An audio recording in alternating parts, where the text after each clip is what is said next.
I am not making a prediction in this video. I am not calling direction. What I am doing here is explaining market structure.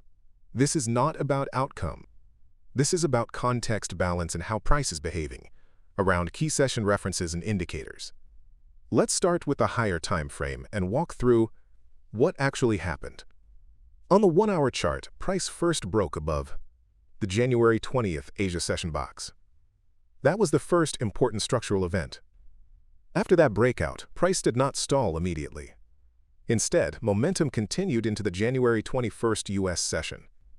As the U.S. session opened, price pushed strongly above the 20-period moving average.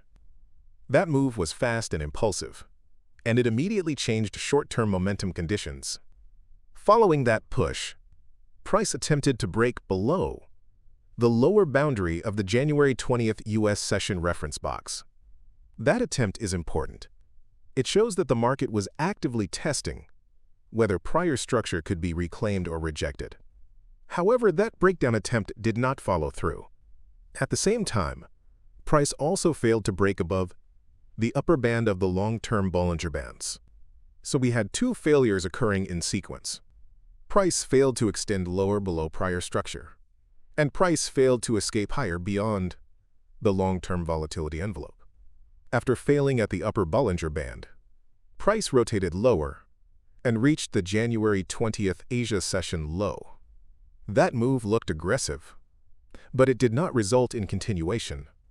Instead of accepting lower, price rebounded quickly and rotated back upward toward the January 21st U.S. session high.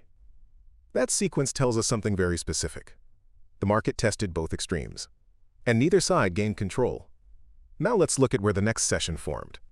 The January 21st Asia session reference candle formed above the midpoint of the January 21st U.S. session box. This placement matters. If price were trending, we would expect acceptance near the extremes of the range. Instead, price accepted near the center. That is balanced behavior, not directional behavior.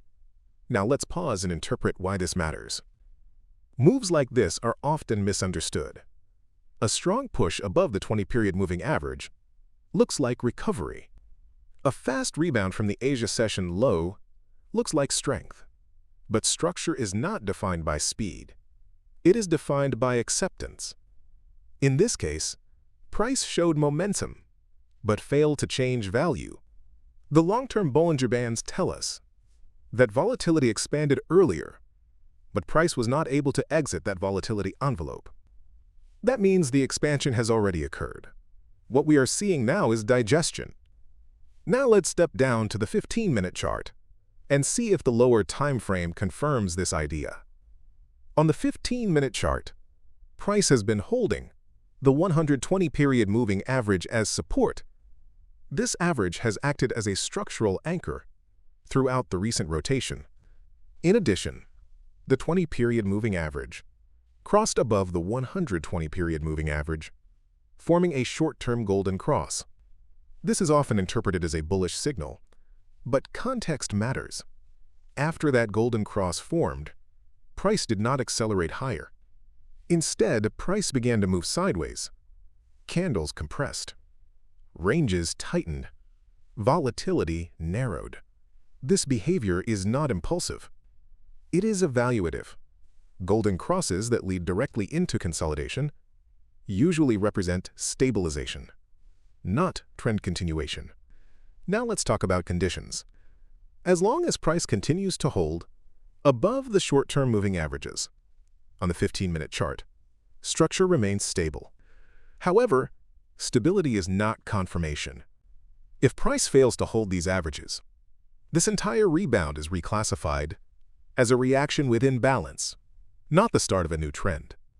On the 1-hour chart, unless price can accept outside the long-term Bollinger Bands, any upside movement remains rotational. Acceptance is the key word here. Without acceptance, there is no structural shift.